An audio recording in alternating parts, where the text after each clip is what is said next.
Yes नमस्कार विद्यार्थी मित्रांनो, क्रिएटिव्ह मॅथ्स मराठी या आपल्या लाडक्या यूट्यूब चॅनलमध्ये तुमच्या सगळ्यांचं सहर्ष स्वागत आहे। आज आपण चर्चा करतो इयत्ता 10वी गणित भाग 1 चं 6वं प्रकरण सांख्यिकी मधला सराव संच 6.1 आपण पाहणार आहोत। आणि 6.1 मधले जर आपण बघितलं तर तीन पद्धतीने आपल्याला मध्य काढायचा आहे। मध्य काढण्याच्या तीन पद्धती आहेत, त्याच्यामध्ये गृहीत मध्य पद्धत, सरळ पद्धत आणि मध्य प्रमाण विचलन पद्धत।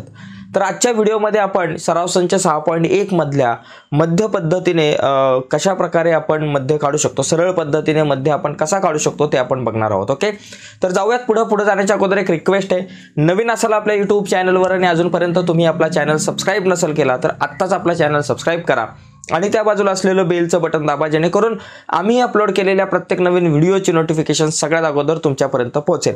तर बघा मित्रांनो, 6.1 मधलं हे पहिलं आपल्याकडे गणित आपल्याला दिसतंय या स्क्रीनवरती आपल्या फळ्यावरती की इयत्ता 10वीच्या 50 विद्यार्थ्यांनी रोजच्या अभ्यासासाठी व्यतीत केलेले तास व विद्यार्थी संख्या यांची वारंवारता वितरण सारणी दिली आहे। त्यावरून विद्यार्थ्यांनी अभ्यासासाठी दिलेल्या वेळेचा मध्य काढायचा आहे। विद्यार्थ्यांनी अभ्यासासाठी दिलेली जी काही वेळ आहे त्या वेळेचा आपल्याला मध्य काढायचा आहे। सोपं गणित आहे। आणखी एक इम्पॉर्टंट गोष्ट आहे मित्रांनो, आपला एक व्हॉट्सअपचा ग्रुप आहे, तो जर तुम्ही जॉईन नसेल केला तर या व्हिडिओच्या खाली डिस्क्रिप्शन मध्ये मी लिंक दिली, त्या लिंकवर क्लिक करून तुम्ही आपला व्हॉट्सअपचा ग्रुप जॉईन करा। बघा या ठिकाणी कसं करू शकतो आपण, बघा जर सरळ पद्धतीने मध्य काढायचं असेल तर आपल्याला 1 2 3 4 कॉलम म्हणजे 4 स्तंभ असणं गरजेचं आहे। एकदम सोपी पायरी, दोन गोष्टी आहेत इथं आपल्याला काय करायचं आहे। सगळ्यात पहिली गोष्ट एक सारणी म्हणजे टेबल तयार करायचं आहे आणि दुसरी गोष्ट म्हणजे कॅल्क्युलेशन करायचं आहे। जर प्रश्न 3 मार्काला आला, 2 मार्काला सारणी तयार करायला, 1 मार्क कॅल्क्युलेशनला, 2 मार्काला आला तर 1 मार्क सारणी तयार करायला, 1 मार्क कॅल्क्युलेशनला। तर बघा पहिली गोष्ट, सारणी तयार करत असताना वेळ या ठिकाणी जसाच्या तसा आपण लिहू चालू, वेळ जो आहे ना जसा आहे तसा, त्याला काय धक्का द्यायचा नाही। आणि इथं आपण लिहू विद्यार्थी संख्या। आता हे जे दोन कॉलम आहेत या विद्यार्थी संख्याला आपण काय म्हणायचं, एफ म्हणायचं। चला इथं मी जरा व्यवस्थित लिहितो छोट्या अक्षरात, विद्यार्थी संख्या। ओके, विद्यार्थी संख्या हिला आपण म्हणायचं एफ आहे। जरा एक वेगळा कलर घेतो म्हणजे जरा समजून घ्यायला थोडंसं आपल्याला सोपं जाईल। ओके, इथे आपण घेऊयात एक वेगळा कलर, विद्यार्थी संख्या म्हणजे एफ आय। ठीक आहे, झालं। त्याच्यानंतर आपल्याला एक एक्स आय काढायचं असते, म्हणजे वर्ग मध्य आपल्याला इथं काढायचा असतो। एक कॉलम ऍड करायचा, वर्ग मध्य म्हणजे काय बाबा, तो एक्स आय झाला आपला, वर्ग मध्य म्हणजे एक्स आय। आणि त्याच्यानंतर इथं एफ आय गुणिले एक्स आय यांचा गुणाकार। हे 4 कॉलम आपल्यासाठी खूप इम्पॉर्टंट आहे तिथे। ओके, जास्त काही मोठा एव्हरेस्ट जाऊन झेंडा नाही लावायचा। हे 4 कॉलम, पहिला कॉलम वेळ आणि विद्यार्थी संख्या, ह्याच्या 2 गोष्टी दिलेल्या आहेत, त्या जशाच्या तशा लिहायच्यात। बघा 0 ते 2, ओके, 2 ते 4, 4 ते 6, 6 ते 8, 6 ते 8 आणि 8 ते 10। आणि खाली काय बाबा, एकूण, एक एक्स्ट्रा कॉलम ऍड करायचा, तिथं लिहायचं एकूण। ठीक आहे, एवढी गोष्ट, एकूण जरा नीट लिहू आपण, एकूण। ओके, झालं, समजलं। म्हणजे पहिला जो कॉलम आहे जसाच्या तसा, दुसरा पण जसाच्या तसा बाबा। 7 आहेत, 18 आहेत, 12 आहेत, 10 आहेत आणि इथं 3 आहेत। ठीक आहे बाबा, इथं आपण लिहू 7 18 12 10 3। आता हे एकूण किती आहेत बाबा, हे एकूण किती बाबा इथं लिहून टाका, एकूण बाबा किती, 50 विद्यार्थी। मग याला काय म्हणायचं माहिती आहे का, समेशन एफ आय, हे समेशनचं चिन्ह आहे। समेशन एफ आय बरोबर किती बाबा, 50 आहेत। ही एकूण टोटल 50। हे 2 कॉलम जसे तसे, इथं काय टेन्शन नाही घ्यायचं नाही मित्रांनो। 2 कॉलम मध्ये काय केलं, पहिली गोष्ट वेळ जो आहे तो या ठिकाणी जसा तसा लिहिला मी हा कॉलम, आणि त्याच्यानंतर विद्यार्थी संख्या म्हणजे एफ आय, वारंवारता म्हणजे फ्रिक्वेन्सी, ही जशीच्या तशी लिहिली। ओके, आणि यांची टोटल केली, याला म्हणायचं इथं एफ आय आहे म्हणून समेशन एफ आय म्हटलं। ओके, आता याच्यानंतर एक वर्ग मध्य। आता हे 2 कॉलम तर जशीच्या तसेच, तिसरा कॉलम वर्ग मध्य, तो आपल्याला ऍड करायचा। आता वर्ग मध्य म्हणजे काय बघा, या 2 वर्गाच्या मधली संख्या, आता 0 आणि 2 च्या मध्ये कोण येतं, 1 येतं। बघा 0 आणि 2 च्या मध्ये कोण येणार, तर 1 येणार। ओके, 2 आणि 4 च्या मध्ये कोण येणार, आता समजा एक दुसरी पद्धत आहे, मग काय करायचं, 2 अधिक 4 भागिले 2 करायचं। 2 अधिक 4 किती, 6 भागिले 2 केलं की 32 6 3 येतं। ओके, 2 आणि 4 च्या मध्ये 3 येतात। तसं असं पण कॅल्क्युलेशन करू शकतो, या दोघांची बेरीज भागिले 2, तसंच या दोघांची बेरीज भागिले 2 केलं की 3 येईल। 4 आणि 6 च्या मध्ये 5 येतात, 6 आणि 4 10 भागिले 2 केलं तरी तुम्हाला किती मिळतात, 5 मिळतात। 6 आणि 8 च्या मध्ये येणारी संख्या 7 आहे, 8 आणि 10 च्या मध्ये येणारी संख्या 9 आहे। एवढा सोपं आहे, वर्ग मध्य काढणं खूप सोपं आहे। दोघांची बेरीज करायची, खालची वर्ग मर्यादा आणि वरची वर्ग मर्यादा. इथं बघा ह्या 2ला खालची वर्ग मर्यादा म्हणतात, 4ला वरची वर्ग मर्यादा म्हणतात. इथं 4ला खालची वर्ग मर्यादा, 6ला वरची वर्ग मर्यादा. म्हणजे या दोघांची बेरीज भागिले 2 केलं तरी इथं तुमचं वर्गमध्ये येतं किंवा दोघांच्या मधली संख्या लिहायची. आता याच्यानंतर पुढची स्टेप काय, एफ आय आणि एक्स आय. आता एफ आय आणि एक्स आय म्हणजे गुणाकार आहे. एफ आय म्हणजे काय बाबा, हे बघा एफ आय मधले हे अंक आणि एक्स आय मधले म्हणजे काय, हे एक्स आय मधले हे अंक, या दोघांचा गुणाकार बघा. 7 एक्के 7, चला बाबा लिहिला. 18 त्रिक 54, ओके. 12 पंचे 60 झाले. त्याच्यानंतर 10 साती 70 झाले आणि 3 नवे 27 झाले. आता इथं पण बेरीज करायची. समेशन एफ आय आणि एक्स आय यांची आपण काय करू, बेरीज करू. ठीक आहे, या सगळ्यांची बेरीज आता इथं आपल्याला करायची आहे. आता या सगळ्यांची बेरीज काय बाबा, 7 आणि 4 11, 11 आणि 7 19, सॉरी 11 आणि 7 18, 18 चे 8, 4ला 1, 5 आणि 1 6, 6 आणि 6 12, 7 18 19, 20 आणि 21 किती झाले बाबा, 218 झाले. परत एकदा कॅल्क्युलेशन करा बघा. इथं बघा 7 एक्के 7, 18 त्रिक 54, 12 पंचे 60, 10 साती 70, 9 त्रिक 27, 7 आणि 7 14, 14 आणि 4 18 चे 8, 4ला 1, 5 आणि 1 6, 6 आणि 6 12, 12 आणि 7 19 आणि 20 21, 218 आलं. मग आता काय करायचं बघा, दोन गोष्टी इथं खूप महत्त्वाच्या आहेत सरळ पद्धतीने मध्ये काढताना. पहिली गोष्ट म्हणजे समेशन एफ आय आणि दुसरी गोष्ट म्हणजे summation X I. Summation F I आणि एक्स आय ह्या दोन गोष्टी या ठिकाणी खूप महत्त्वाच्या आहेत. मग आता इथं लिहायचं वरती सरळ पद्धतीने मध्ये काढू. इथं आपण लिहू सरळ पद्धतीने मध्ये काढू. सरळ पद्धतीने मध्ये काढू, ओके. कारण सरळ पद्धतीने आपल्याला मध्ये काढायचं आहे. मग ते सूत्र काय बाबा, मध्ये काढायचं सूत्र मध्य. मध्य म्हणजे इथं एक्स बार आपण त्याला म्हणतो, बरोबर summation F I X I भागिले समेशन एफ आय, बरोबर हे सूत्र आहे, लक्षात घ्या. Summation F I X I भागिले summation F I. Summation F I X I किती, 218 भागिले समेशन एफ आय किती, 50. आता 50 ने 218ला भाग लावा. चला 50 भागिले 218 भागिले 50. 50 चोक किती झाले बाबा आपल्याकडं, 200. वरून आले 18 जसे तसे. एक शून्य दिला, एक पॉईंट दिला. 50 त्रिक आपल्याकडे किती येतात, 150. परत आता आपल्याकडे 18तून 150, 180तून 150 गेले 3, ओके. 3 नंतर बाबा एक घेतला, इथं 0 30 झाले आणि एक शून्य घेतला. आता 50 सक म्हणजे 4 पॉईंट किती झाले, 36. 4.36 आणि पुढे तास लिहिणं गरजेचं आहे. आता हे तास का, जे आपल्याला वेळेमध्ये जे दिलेले असतं बा, इथं तास दिलेत आपल्याला. वेळ जी आहे ती कशामध्ये दिली, तासामध्ये. म्हणजे वर्गाला जे एकक असतं तेच या ठिकाणी लिहायचं आहे. म्हणजे इथं काय बाबा येईल की यामध्ये विद्यार्थ्यांनी अभ्यास केलेला जो काही वेळ आहे त्या वेळेचा मध्ये जो आहे तो आपला 4.36 तास आलेला आहे. तर अशा प्रकारे हा पहिला एक प्रश्न झाला. तर याच्यामध्ये पहिल्या प्रश्नानंतर तिसरा प्रश्न सुद्धा सरळ पद्धतीने. तर सरळ पद्धती एकूण जर आपण विचार केला तर या सराव संचामध्ये 6 गणितं आहेत. 6 मध्ये 2 गणितं सरळ पद्धतीने दिलेत मध्य काढण्यासाठी, 2 गृहीत मध्य पद्धतीने आणि 2 मध्य प्रमाण विचलन पद्धतीने. कारण 3 पद्धतीने आपण मध्य काढू शकतो.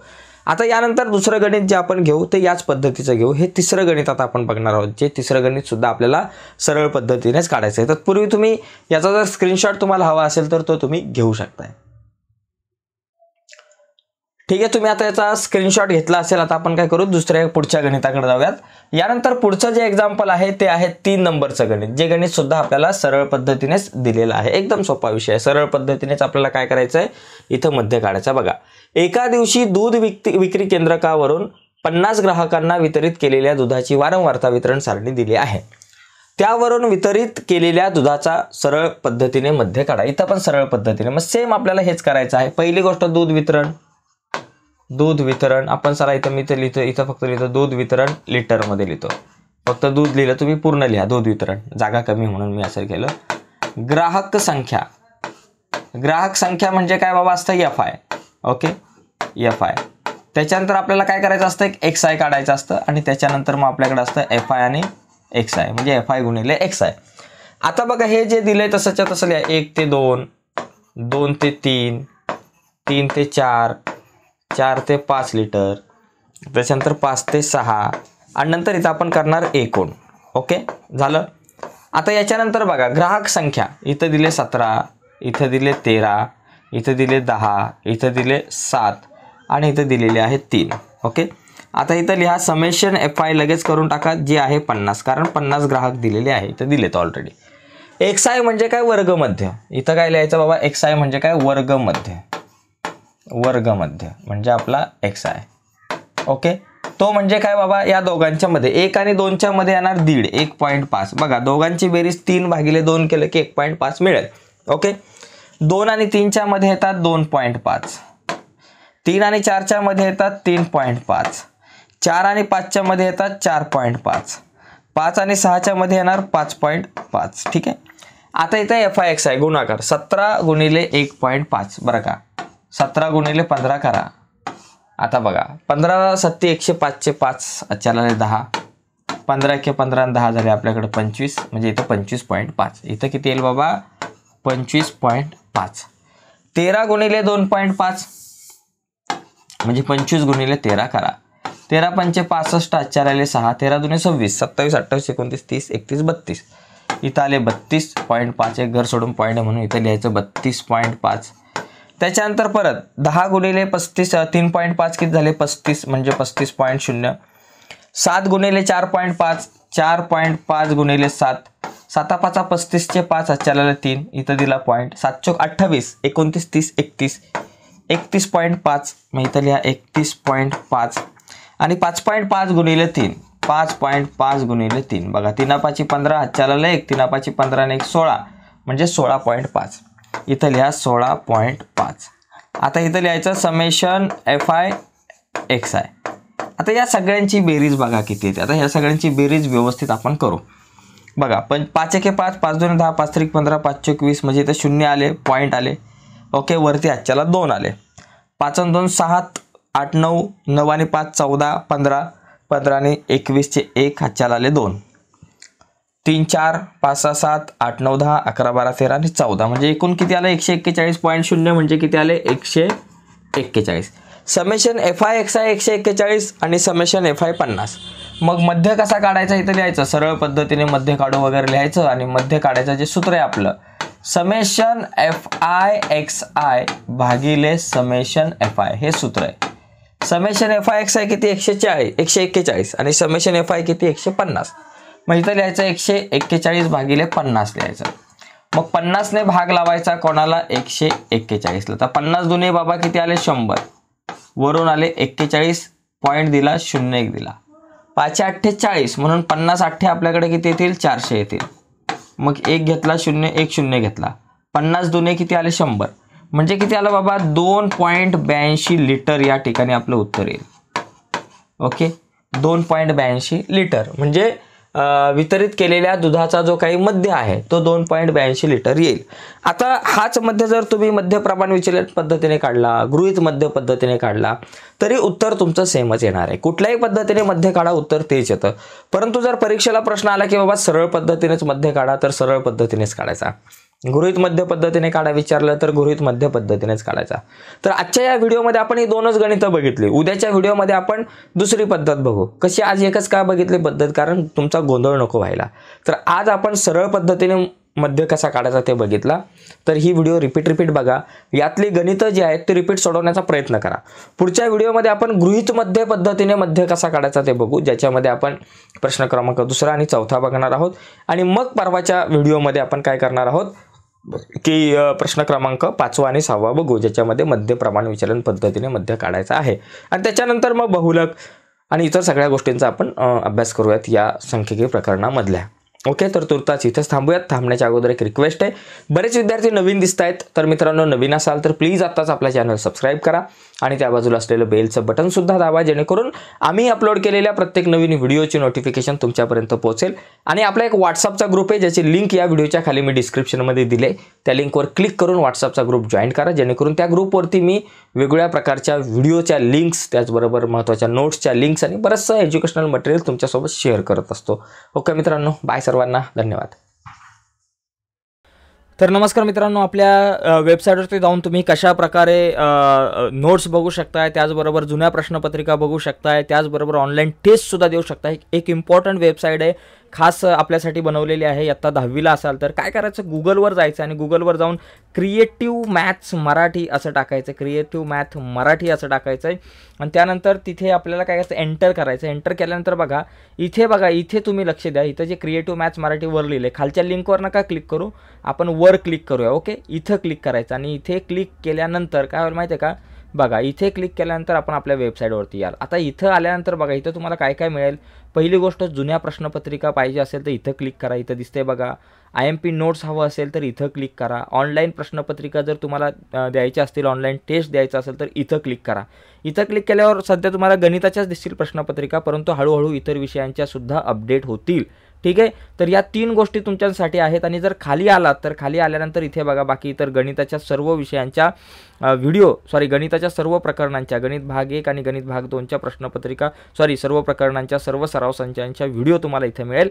परंतु इथे चेक करा नक्कीच, इथं बराच इम्पॉर्टंट कंटेंट तुमच्यासाठी आहे. ओके, तर मित्रांनो आत्ता लगेच तुम्ही गुगलवरती जा आणि क्रिएटिव्ह मॅथ्स मराठी क्लिक करून आपल्या वेबसाईटवरती जाऊन या सगळ्या एज्युकेशनल मटेरियलचा लाभ घ्या. ओके मित्रांनो, धन्यवाद सर्वांना, बाय.